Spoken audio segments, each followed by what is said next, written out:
Hello and very good morning to all my dear students आपण पाहता 11वीचं chemistry. त्याच्यामध्ये चालू आपला unit number 10 that is the states of matter, gaseous and liquid state. आज आपण पाहणार आहे ideal gas equation, combining gas law आणि Dalton's law of partial pressure. ठीक आहे, तर सुरू करू. आणि सोबत आपण जे इक्वेशन्स राहील ते सगळं सॉल्वसुद्धा करणार आहोत. ठीक आहे, चालू करू. 10.5 आयडियल गॅस इक्वेशन. बघा काय म्हणता, a gas that follow strictly all threes law, म्हणजे जो गॅस तीनही लॉ फॉलो करतो. कोणकोणचा? बॉईल्स लॉ झाला, चार्लीज लॉ झाला, ॲव्होगाद्रोज लॉ झाला, त्याला आयडियल गॅस लॉ म्हणतात. A gas which obey Boyle's law, Charles's law, Avogadro's law, Gay-Lussac's law over the entire range of temperature and pressure, हे महत्त्वाचं आहे. That is called as the ideal gas. त्याला आपण ideal gas म्हणू. आता तसं पाहिलं तर practically an ideal gas does not exist. Real gases show ideal behaviour under certain specific condition. तसं पाहिलं तर आयडियल गॅस नावाचं कोणतं असा की गॅस एक्झिस्ट नाही राहत. रिअल गॅसेस जे राहतात आपले जे आपण यांना गॅस समजतो, जे गॅस आहेत ते सुद्धा आयडियल बिहेवियर दाखवतात, पण स्पेसिफिक कंडिशन असंतच. When intermolecular attractions are particular absent. म्हणजे काय होते बघा, जनरली काय गॅसमध्ये जर तुम्ही म्हटलं सॉलिडपेक्षा लिक्विडपेक्षा गॅसमध्ये घेतलं तर इंटरमॉलिक्युलर फोर्स ऑफ अट्रॅक्शन एकदम कमी आहे गॅसमध्ये. ते जर नाहीच असं समजून घेतलं तेव्हा कुठं ह्या गोष्टी सगळ्या फुलफिल होईल. आता पाहू आपण derivation of ideal gas equation. ठीक आहे, आता ही राहिली गोष्ट समजा की तर मी तुम्हाला लिहूनच दाखवतो. ठीक आहे, आपल्याला काय पाहायचं 10.5.1 derivation of ideal gas equation. Ideal gas equation म्हणजे कसं, नाव PV इक्वल्स टू NRT. हा झाला आयडियल गॅस इक्वेशन. हे कसं तयार झालं आपण हे पाहणार आहे. ठीक आहे, त्याच्या पहिले पाहून घ्या तुम्ही.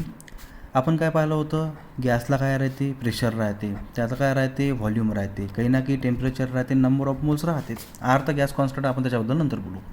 आणि मी काय बोललो होतो, कोणताही गॅस दोनमध्ये राहील, बाकीचे दोन काय राहील तर कॉन्स्टंट. पहा बॉईल्स लॉ काय म्हणते, volume inversely proportional to pressure. ठीक आहे, आता व्हॉल्यूम आणि प्रेशर जर आलं तर म्हणजे काय काय कॉन्स्टंट आहे, T and N are constant. ठीक आहे, नंतर काय चार्लीज लॉ काय म्हणते, चार्लीज लॉ म्हणते VT म्हणजे volume directly proportional to temperature. आता व्हॉल्यूम आणि टेम्परेचर झाला तर P and N काय झाला, काय झाला, कॉन्स्टंट. ठीक आहे, थोडं समजून घे शॉर्टमध्ये. नंतर ॲव्होगाद्रोज लॉ काय म्हणते, Avogadro's law V directly proportional to N. आता पहा इथं V आणि Nचं जर का रिलेशन याच्यात दाखवत असेल तर P आणि T काय झाला, कॉन्स्टंट. म्हणजे P and T are constant. ठीक आहे, P and T काय झाला, आर कॉन्स्टंट. ठीक आहे, तर आता बघू पुढचं.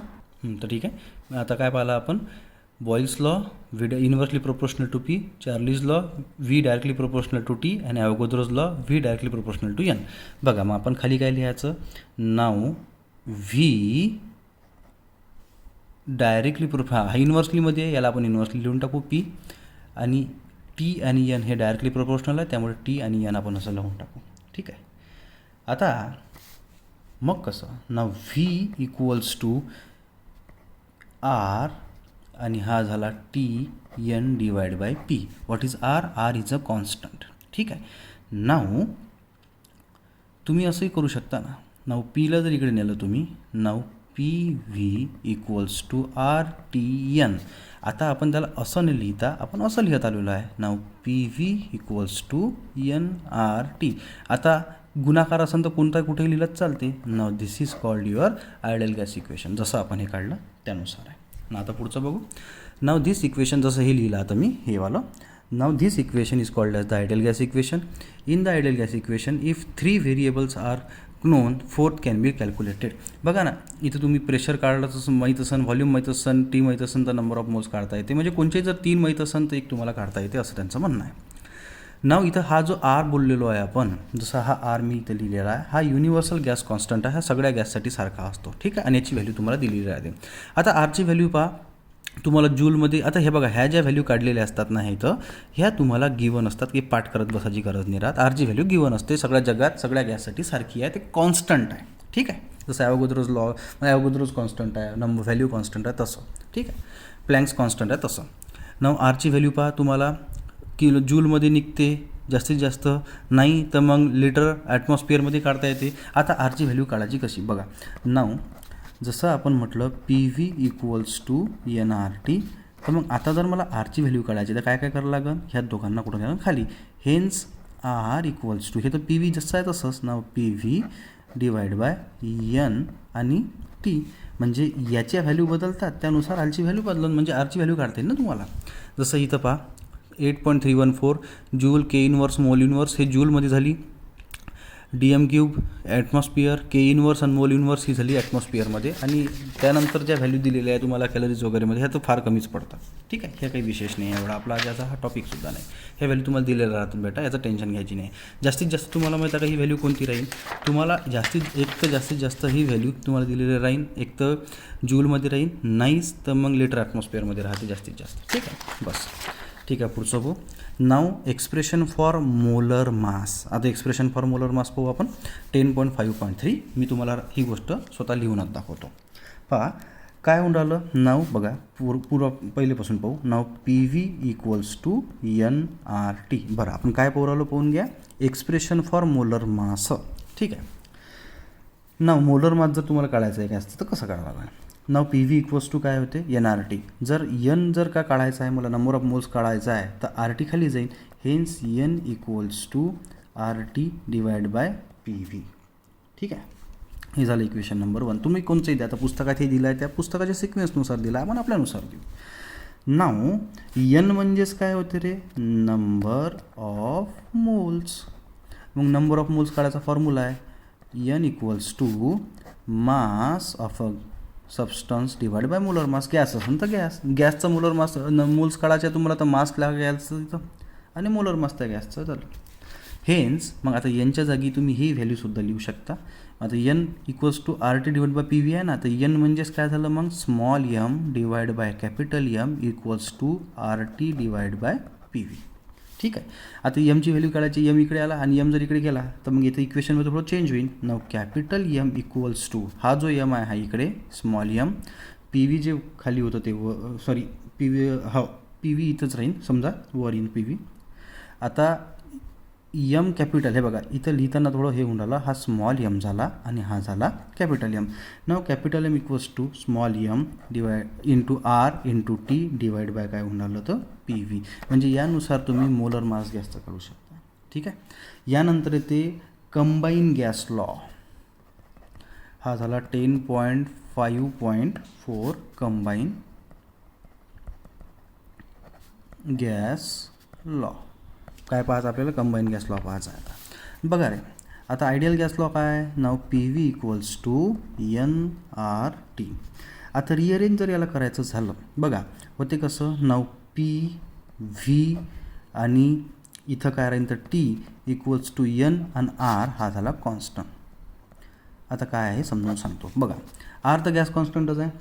नंबर ऑफ मोल्स, एखाद्या गॅसचे 1 मोल असून 2 मोल असून समजा आपण एखाद्या गॅसचा स्टडी करतात, आपोआप त्याचे नंबर ऑफ मोल्स वाढते काय नाही, म्हणजे त्याचं प्रेशर बदलू शकते, व्हॉल्यूम बदलू शकते, टेम्परेचरनुसार टेम्परेचरही बदलू शकते. म्हणून ह्या दोन गोष्टी कॉन्स्टंट आहे. आता जर कंडिशन बदलली तर 1 मोल गॅस घेतला तर एकच मोल आहे ना, कॉन्स्टंटच आहे ना. मग तो नाव जर एक कंडिशन घेतली समजा त्या गॅसची तर त्याचा प्रेशर काही ना काही राहील, त्याचं व्हॉल्यूम त्याच्यानुसार राहील, त्याचं टेम्परेचर काही ना काही राहील. जर कंडिशन बदलली डबल तर प्रेशर बदलला, व्हॉल्यूम त्याचं काय जे आहे ते व्हॉल्यूम बदललं आणि इथं टेम्परेचरसुद्धा काय झालं तर बदललं. मग आता असं कितीही कारण तर हे काय राहील कॉन्स्टंट. आणि म्हणून मग त्यांनी काय म्हटलं आहे, the ideal gas equation use to form called combine gas law. म्हणजे हा झाला कंबाईन गॅस लॉ जो आपण इथं काढला आहे तो. Now we have to assume a gas under 2 different state of conditions where pressure, volume and temperature are written in one state. म्हणजे जर का एखादा कंडिशन अशी असेल तर त्यानुसार त्याचं टेम्परेचर, व्हॉल्यूम, प्रेशर असं राहील. कंडिशन बदलली तर असं राहील. ठीक आहे. तर याच्यानंतरचा जो टॉपिक आहे तो आहे relation between density, molar mass and pressure. ठीक आहे. आता आपण इथं लिहू. पहा काय म्हटलं त्यांनी, 10.5.4 रिलेशन, 4 नाही तर 5 आहे, चुकलं, हे डबल झालेलं आहे पुस्तकात.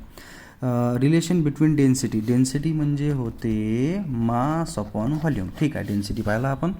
मोलर मास म्हणजे आपण पाहिला आहे कॅपिटल M. ठीक आहे. आता हा इथे लिहितो डबल कॅपिटल M. आणि प्रेशर ठीक आहे P. ठीक आहे. या सगळ्यांचं रिलेशन आपल्याला पाहायचं आहे. ठीक आहे. आता होते कसं बघा, आयडियल गॅस इक्वेशन लॉ काय आहे, नाव पी व्ही इक्वल्स टू काय होते बेटा, NRT. ठीक आहे. रिअरेंज करायचं आहे, रिअरेंज जर केलं आपण ह्या इक्वेशनला, द्या ना, 1 नाही 2 द्या, काय द्यायचं द्या, इक्वेशन नंबर आपल्यानुसार द्या. नाव पी इक्वल्स टू N/VRT. ठीक आहे. N/V म्हणजे कॉन्सन्ट्रेशन होते काय गोष्टीचं समोर, पण इथं गॅस आहे त्यामुळे आपण तसं बोलू नये. तर यालाच रिअरेंज करून असे लिहिता येते नाव N/V इक्वल्स टू P आणि RT. बघा, इक्वेशन तुम्हाला पाहिजे तशा वेनं तुम्ही रिअरेंज करू शकता, डिपेंड तुम्हाला आन्सर कसं काढायचं आहे त्याच्यानुसार असते. म्हणजे हे आपल्यानुसार मी काही लिहून आलो असं नाही, तर हे इक्वेशनचा आन्सर तुम्हाला काढायचा आहे, कारण का आपल्याला रिलेशन पाहायचं आहे डेन्सिटी, मोलर मास आणि प्रेशरमध्ये. नाव N/V इक्वल्स टू P/RT. आता N म्हणजेच काय होते रे, N म्हणजे नंबर ऑफ मोल्स. कसं काढतात, मास अपॉन, हा स्मॉल m आहे प्लीज समजून घ्या, मास अपॉन मोलर मास.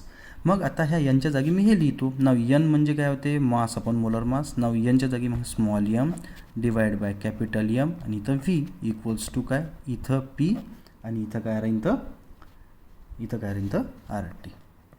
ठीक आहे. हां ठीक आहे. इथं काय राहील RT. नाव बघा आता हा जो M आहे, हा स्मॉल m म्हणजे काय, मास. हा जो कॅपिटल M आहे हा झाला molar mass. V is the volume. Now P is the pressure आणि R is the gas constant आणि T इज द टेम्परेचर. नाव एक लक्षात घ्या, मास अपॉन व्हॉल्यूम म्हणजे काय होते, नाव मास अपॉन व्हॉल्यूम म्हणजे काय होते बेटा, तर डेन्सिटी. हे पाहिजे लिहिलं आहे आपण, म्हणजे small m divide by V म्हणजे काय होते, डेन्सिटी. मग आपण लिहू असं, नाव D इकडे लिहू capital M equals to P आणि हा RT जसा आहे तसा, हा RT जसा आहे तसा. इथं काय केलं, small m divide by V म्हणजे मास अपॉन व्हॉल्यूम म्हणजे काय होते, डेन्सिटी, त्यामुळे डेन्सिटी इथं लिहिलं D. नाव molar mass equals to P divide by RT, जसं आपण हे लिहिलं आहे तसंच्या तसंच आहे. ठीक आहे. तर आता तुम्हाला मोलर मास काढायचा. नाव M इक्वल्स टू, ठीक आहे, M इक्वल्स टू, आता हा D इकडे आला D, हा खालीचा जो RT आला तो R, हा T आणि डिवाइड बाय P. यानुसार ते इक्वेशन आहे. आता तुम्हाला ह्या इक्वेशननुसार काय दिसते, now density directly proportional to the pressure. ठीक आहे. म्हणजे ह्या इक्वेशननुसार जसं पहा इकडे, म्हणजे काय होऊन आलं, फॉर द इक्वेशन 10.19 म्हणजे आपलं हे इक्वेशन इथं हे वालं जे काही सेकंड इक्वेशन आहे सपोज ते, तर म्हणजे काय म्हणते, at constant temperature pressure is directly proportional to density. पहा, pressure is directly proportional to density असं आपल्या इथं लक्षात आलं.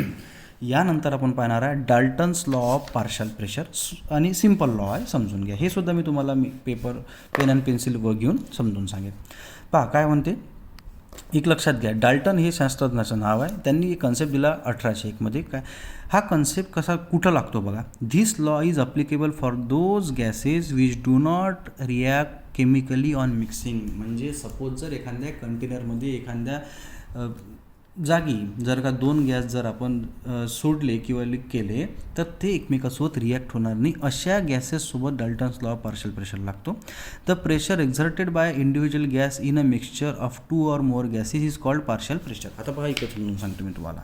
ठीक आहे.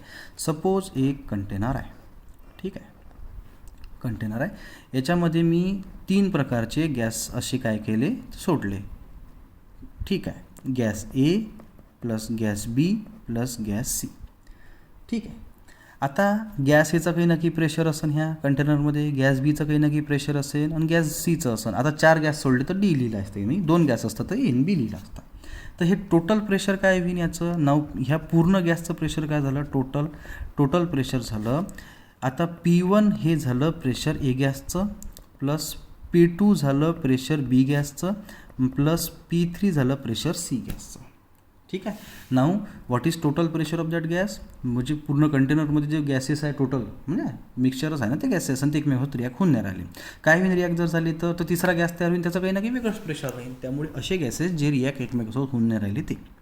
नाव A गॅस आहे, B गॅस आहे, C गॅस आहे कंटेनरमध्ये, आणि त्या प्रत्येकाचा गॅस असल्यावर त्याचा काही ना काही प्रेशर तर राहीनच. व्हॉल्यूम तर तेवढंच आहे जेवढं त्या कंटेनरचं आहे तेवढं. नाव एचं प्रेशर काय P1, बीचं प्रेशर काय P2 आणि सीचं प्रेशर काय P3. म्हणजे P1, P2 आणि P3 जर टोटल प्रेशर काढलं म्हणजे पूर्ण ह्या कंटेनरमध्ये गॅस जे आहे त्याचं टोटल प्रेशर झालं. ठीक आहे, आता हे झालं लक्षात, हे लक्षात घ्या. आता याच्यानंतर आपल्याला पाहायचं आहे partial pressure and mole fraction. ठीक आहे, हे महत्त्वाचं आहे. Now partial pressure and mole fraction लिहू आपण. Partial pressure and mole fraction.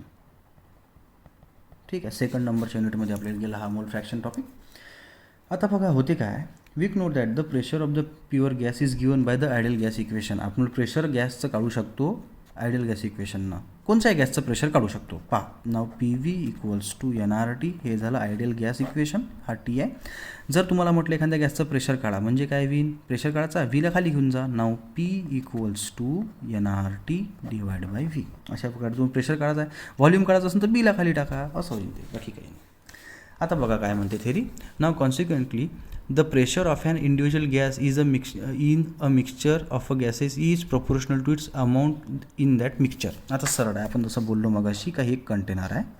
ह्या कंटेनरमध्ये suppose A plus B plus C असे 3 गॅस आहे आणि प्रत्येक गॅसचं प्रेशर आहे. जसं Aचं प्रेशर काय बोललो आपण P1, Bचं प्रेशर काय बोललो P2 आणि Cचं प्रेशर काय बोललो आपण P3. म्हणजे हे काय झालं टोटल प्रेशर. ठीक आहे. आता एचं प्रेशर किती राहील संख्येनं हे डिपेंड आहे तो अमाऊंटमध्ये किती आहे. बीचं प्रेशर किती राहील हे डिपेंड करून का बी गॅस अमाऊंटमध्ये किती आहे आणि सीचं प्रेशर किती राहील हे डिपेंड करून अमाऊंट किती आहे. म्हणजे अमाऊंट जेवढा असेल त्यानुसारच तो प्रेशर दाखवेल ना. आणि म्हणून आपण काय बोललो आहे की हे जे टोटल प्रेशर आहे हे तर ठीक आहे, टोटल प्रेशर आपण काढलं म्हणजे जो प्रेशर राहील हे डायरेक्टली प्रोपोर्शनल टू त्याच्या अमाऊंटवर राहील. मग डायरेक्ट अमाऊंट म्हणजे काय होते, डायरेक्टली प्रोपोर्शनल टू एन म्हणजे नंबर ऑफ मोल्स. 1 मोल असेल तर जास्त प्रेशर, 2 मोल असेल तर अजून जास्त प्रेशर, 3 मोल असेल तर अजून जास्त प्रेशर. म्हणजे प्रेशर गॅस तर जेवढं वाढन डिपेंड तो गॅस अमाऊंटनं किती आहे. ठीक आहे, आता तुमच्यासमोर एक फिगर आहे ते बघू. सपोज एक सिलेंडर आहे, एक कंटेनर आहे, त्याच्यामध्ये एक A नावाचा गॅस आहे, त्याचं प्रेशर P1 आहे. इथं B नावाचा गॅस आहे, त्याचं प्रेशर 2 आहे. ठीक आहे, तर सपोज आता आपण असं लक्षात घेऊ का याचं 1 ॲटमॉस्फिअर एवढं प्रेशर आहे, याचं 2 ॲटमॉस्फिअर ATM एवढं प्रेशर आहे. तर टोटल प्रेशर किती झालं ATM 3 ॲटमॉस्फिअर. 2 आणि 3 होईल ना. म्हणजे P1 प्लस P2 म्हणजे काय झालं टोटल प्रेशर ह्या गॅसचं. दोन्ही गॅस जर मिक्स केले तर हे प्रेशर होईल असं म्हणलं आहे. ठीक आहे, पुढं पाहू. जस्ट थिंकमध्ये आता का विचार करा म्हणते याच्यावर. Do all gases pure gases obey all the gas laws. म्हणजे प्रत्येक प्युअर गॅसेस हे ऑल गॅस लॉज फॉलो करतात का म्हणते, हा पहिला प्रश्न. Do the mixture of gases obey the gas laws, किंवा मिक्सचर जर केलं गॅसेसचं तर गॅस लॉज फॉलो करतात का. रिमेंबर जर गॅस तर एकमेव असत रिॲक्ट नसत तसे. तर त्याचा आन्सर काय दिलेला आहे यस. का बरं पाहू. The gas laws are always applicable to the mixture of gases as we have learned in section, हा सेक्शन चुकला इथं थोडासा, that the measurable properties of a mixture of a gas such as pressure, temperature, volume and amount of a gas mixture are all related by an ideal gas law. म्हणजे काय म्हणतात त्याला, आता R तर कॉन्स्टंटच आहे, प्रेशर एखाद्या गॅसचं, volume राहील, नंबर ऑफ मोल्स, टेम्परेचर, ह्या सगळ्या गोष्टी तुम्हाला काढता येतात. 3 जरी माहीत असेल तर 4थी व्हेरिएबल ही फिक्सच राहते. ठीक आहे, म्हणजे तुम्हाला जर प्रेशर माहीत आहे, व्हॉल्यूम माहीत आहे, नंबर ऑफ मोल्स माहीत आहे तर टेम्परेचर काढता येईल. टेम्परेचर माहीत आहे, नंबर ऑफ मोल्स, व्हॉल्यूम तर प्रेशर काढता येईल. R तर गॅस कॉन्स्टंटच आहे ना, तुम्ही कोर्सला ठेवा, और गॅस कॉन्स्टंटची व्हॅल्यू सारखीच राहणार आहे. तर आता हे जे आपण इक्वेशन केलेलं आहे हे सॉल्व करून पाहू. आता P1 आहे ना, म्हणजे P काय, P total equals to P1 P2 P3. आता P1 काय आहे रे बा, P1 इक्वल्स टू N1, जर बा हे जे लिहिलं मी तेच लिहून आला, N1 divide bye R T आणि V. बघा टेम्परेचर कॉन्स्टंट आहे, व्हॉल्यूम कॉन्स्टंट आहे, R तर कॉन्स्टंटच आहे, त्यामुळे काय बदललं P1 N1, कारण P डायरेक्टली प्रोपोर्शनल N आहे ना. बघा प्रेशर कमी होईल, नंबर ऑफ मोल्स कमी होईल तर प्रेशर वाढन, नंबर ऑफ मोल्स वाढन. हे झालं P1 साठी. दुसरं P2 साठी बघू आपण. नाव P2 साठी काय होईल बेटा, P2 साठी होईल नाव P2 इक्वल्स टू N2. आणि तेच जसं इथं आहे ना कंसात R T divide by V. आणि P3चं कसं होईल, नाव P3 इक्वल्स टू N3. तेच कंसामध्ये काय राहील तर इथं काय राहील, नाव R T divide by V. बघा इक्वेशन काहून का R T हे R T आणि डिवाइड बाय V हे कॉन्स्टंटच आहे, त्यामुळे कॉन्स्टंटच ठेवा, त्याला साईडलाच ठेवा. हेन्स आपण असंही लिहू शकतो, नाव P total equals to P1 P2 P3. नाव P1 आपण लिहिलं ना. नाव P1ची व्हॅल्यू काय आहे मग इथं N1 RT divide by V plus P2 लिहिलेला आहे इथं. P2ची व्हॅल्यू काय आहे N2 divide by equals to RT divide by V आणि प्लस P3 म्हणजेच काय होते N3 RT divide by V. ठीक आहे, हे यानुसार आहे. आता एक लक्षात घ्या, तुम्हाला इथे दिसेल की हे RT तर काय झालं रे common. Hence now P total equals to, आता RTला आपण साईडला हाकलून देऊया का, म्हणजे असं लिहू नाव N1 plus N2 plus N3 आणि हा RT divide by V constant आहे त्यामुळे साईडला ठेवला आपण त्याला. हेन्स आता ह्या तीनही जर का टोटल केलं तर टोटलच निघते. नाव P टोटल इक्वल्स टू काय होईल, P टोटल इक्वल्स टू काय होईल तेच जसं आपण लिहिणार आहे की N1 plus N2 plus N3 equals to RT. Hence N total म्हणजे याची टोटलच होईल ना value, A gas B gas C gas अमाऊंटमध्ये आहे आणि इकडे काय लावलं आपण RT डिवाइड बाय V. हे इक्वेशन सध्या तुम्हाला मिळालं. आता मी नंबर टाकले नाही, आपण नंबरचं कामही नाही आपल्याला, सध्या समजून घ्या फक्त. नाव आता आपल्याला माहिती आहे मोल फ्रॅक्शन. आता मोल फ्रॅक्शन तुमच्यासमोर गेलेलं मी शॉर्टमध्ये तुम्हाला समजून सांगतो. सपोज जर X1 असेल मोल फ्रॅक्शन म्हणजे N1 plus N2 plus N3. जर X2चं काढायचं असेल तर N1 plus N2 plus N3 अशानुसार असते मोल फ्रॅक्शन. मोल फ्रॅक्शन म्हणजे अमाऊंट ऑफ सबस्टन्स असते एक प्रकारचं, समजून घ्या. तर आता होऊन कसं राहिलं पहा इकडे. नाव X1 आता एखाद्या याचं काढायचं समजा X1 इक्वल्स टू N1. ठीक आहे, N1 plus N2 plus N3. ठीक आहे. नाव X2चं काढायचं असेल तर कसं होईल, नाव X2 इक्वल्स, आता गरज नाही आपल्याला, समजून घ्या N2 N1 N2 N3 हे असं होईल. ठीक आहे, समजून घ्या. नाव असं लिहिलं तर काही नाही. नाव N1 equals to X1 equals to N1 आणि N1 N2 N3 म्हणजे काय झालं N टोटल. नाव N टोटल. ठीक आहे, हे आपल्याला सध्या आपण इक्वेशन जे भेटलेलं आहे ते आपण समजून घेऊया आता. ठीक आहे, कसं घेतलं डबल सांगतो. X1 equals to N1 plus N2 plus N3. ठीक आहे, N1 N2 N3 म्हणजे काय होते N टोटल, त्यामुळे N टोटल लिहिलं इथं. हा N1 आहे. ठीक आहे, इथं N1 समजून घ्या. नाव आता N1 divide by N total हे जसं लिहिलं आहे equals to X1 equals to, ठीक आहे, P1 divide bye P total आणि हा तर व्हॅल्यू कॉन्स्टंटच आहे RT डिवाइड बाय V आणि इकडे काय राहील RT डिवाइड बाय V. हे तुमच्या लक्षात नसताना तर मी डबल लिहितो कारण मोबाईल पकडून थोडा त्रास होऊ राहिला. बघा N1 divide by N total equals to, ठीक आहे, X1 equals to P1 divide by RT divide by V आणि इकडे P total RT divide by V. ठीक आहे, आणि आता होईन कसं पहा. नाव हे तर कॉन्स्टंटच आहे त्यामुळे काही याचा विषयच राहणार नाही. हेन्स आपण असं जरी लिहिलं तरी चालेल याच्या जागी का P1 divide bye P total. काहून का ही व्हॅल्यू टाका आणि ही व्हॅल्यू टाका, हे तर कॉन्स्टंटच आहे ना, याचा काही विषयच नाही होऊन राहिला. हेन्स ॲट द लास्ट इकडे लिहितो आपल्याला काय इक्वेशन भेटन. नाव P1 इक्वल्स टू काय X1 plus P total. P1 equals to X1 plus गुणाकार P टोटल. हे जे इक्वेशन भेटलं तुम्हाला हे असं पुस्तकात दाखवतो. हे या इक्वेशन थ्रू तुम्ही पार्शल प्रेशर त्याचा काढू शकता. दस the partial pressure of all the gases obtain bye multiplying the total pressure of a mixture by mole fraction of that gas. म्हणजे पार्शल प्रेशर तुम्हाला काढायचं आहे तर मोल फ्रॅक्शन काढा आणि गुणाला टोटल प्रेशर काढा गॅसचं, तुम्हाला त्याचं पार्शल प्रेशर मिळते. ठीक, पुढचं पाहू आता. पुढचं टॉपिक हे बघून घेऊ. Just think where is the Dalton's law applicable. Dalton's law हा जो लॉ आपण पाहिला अप्लिकेबल कुठं होतं. The most important gas mixture of course in the air around us. आता जे आपल्यासमोर आजूबाजूला एअर राहतेस त्या एअरच्या स्टडीसाठी सुद्धा डाल्टन्स लॉ वापरतात, कारण का तिथे मिक्सचरच आहे ना. आपण काय फक्त ऑक्सिजनच आहे का ह्या हवेमध्ये, का कार्बन डायऑक्साईडच आहे का नायट्रोजनच गॅस आहे काय, तर मिक्सचर ऑफ अ गॅसेस आहे आणि मिक्सचर ऑफ अ गॅसेससाठीच आपण काढवलं ना. Dalton's law is useful for the study of various phenomenas in air including air pollution सुद्धा. आता एअर पोल्युशन कसं, सपोज एखादा गॅस जर इथं जास्त अमाऊंटमध्ये आहे, त्याचं पार्शल प्रेशर काढा, की ह्या इथं एवढं पोल्युशन का बरं आहे, का बरं कोणता गॅस असेल, तर त्याचा पार्शल प्रेशर काढा, त्या पार्शल प्रेशर तुम्हाला माहीत पडते का गॅस कोणचा आहे. न याच्यानंतरचं शॉर्ट टॉपिक आहे ॲक्वियस टेन्शन. आणि आजचं लेक्चर पण करू.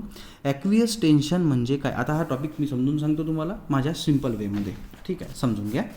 नाव बघा रे, vapour is a gas in contact with liquid. बघा जाऊ द्या ते सोडा, मी तुम्हाला सिम्पल भाषेत सांगतो. सपोज तुम्ही एक घेतलं रे कंटेनर, ठीक आहे, त्या कंटेनरमध्ये तुम्ही काय टाकलं आहे, तिथं टाकलं तुम्ही लिक्विड समजा, म्हणजे H2Oच आहे तो, पण कोणत्या फॉर्ममध्ये, liquid.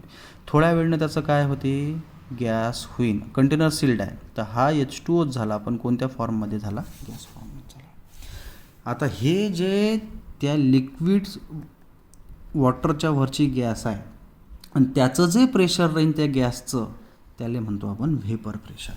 The gas about the surface of liquid, the gas about the surface of liquid is called as the vapour pressure. आता आपल्याला ॲक्वियस टेन्शन पाहायचं आहे. हां, तर मग काय म्हणते बघा. नाव आता पहा मी समजून सांगतो. Now the liquid is or the water is close in a container, then the liquid water evaporates and only water vapour remain in the above space or surface. म्हणजे आता काय होईल, इव्हॅपोरेट होईल, तर इथं काय होईल, वॉटर व्हेपर प्रेझेंट.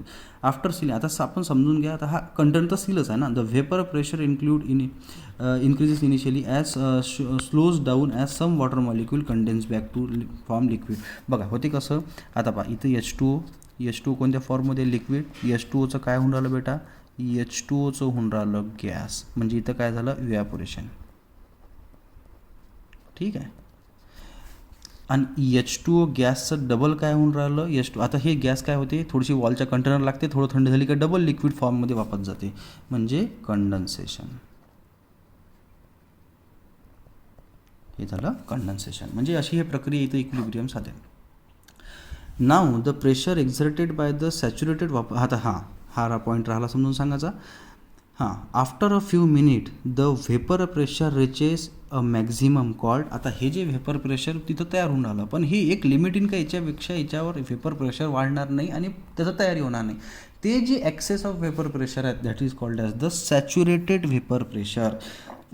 आणि vapour pressure exerted by saturated water vapour is called aqueous tension. आणि मग हे जे सॅच्युरेटेड व्हेपर प्रेशर आहे हे एक्सेस टेन्शन झालं, याचं म्हणजे प्रेशर झालं, that is called as the aqueous tension. ठीक आहे, आता पुढचा टॉपिक पाहू. नाव ॲक्वियस. आता ते बघा तुम्हाला इथे काय दिलेलं आहे, त्यांनी हा एक फॉर्म्युला दिलेला आहे, कशासाठी आहे पाहून घेऊ. Pressure of a pure and dry gas can be calculated by using the aqueous tension. आता एखादा प्युअर आणि ड्राय गॅस आहे, त्याचं तुम्हाला जर का प्रेशर काढायचं आहे, तर तुम्हाला कसं काढावं लागेल, तो dry gas equals to P total minus A aqueous tension. बघा ॲक्वियस टेन्शन वॉटरची व्हॅल्यू तुम्हाला दिलेली राहते विथ रिस्पेक्ट टू टेम्परेचर दिलेली आहे, ठीक आहे. आणि एक लक्षात घ्या, टेम्परेचर जसं जसं वाढन तर इथं ॲक्वियस टेन्शन वाढत जाईल, ठीक आहे. नाव कसं काढा, it is obtained by subtracting the aqueous tension from total pressure of moist gas. म्हणजे ड्राय प्रेशर काढायचं आहे तुम्हाला, टोटल प्रेशर मायनस PAQ म्हणजे ॲक्वियस टेन्शन, या वेळेनं काढा. तुम्हाला इथे ॲक्वियस टेन्शन वॉटरचं दिलेलं आहे विथ रिस्पेक्ट टू टेम्परेचर. बघा 273 प्रेशर एवढं राहील, तर पहा 295 प्रेशर एवढं, डबल एवढं. म्हणजे आपल्याला काय समजते की याच्यावरून आपल्याला असं लक्षात येते की ॲक्वियस टेन्शन वाढते जर टेम्परेचर वाढत असेल तर. हा झाला टॉपिक, ठीक आहे. तर आजच्या टॉपिकमध्ये मी एवढंच बोलतो. पुढच्या लेक्चरमध्ये आपण kinetic molecular theory of gases बघू, ठीक आहे. तिथपर्यंत धन्यवाद. जर काही क्वेश्चन असेल, काही समजलं नसेल तर कृपया मला विचारा, मी तुम्हाला सांगेल, ठीक आहे. धन्यवाद. उद्या बघू.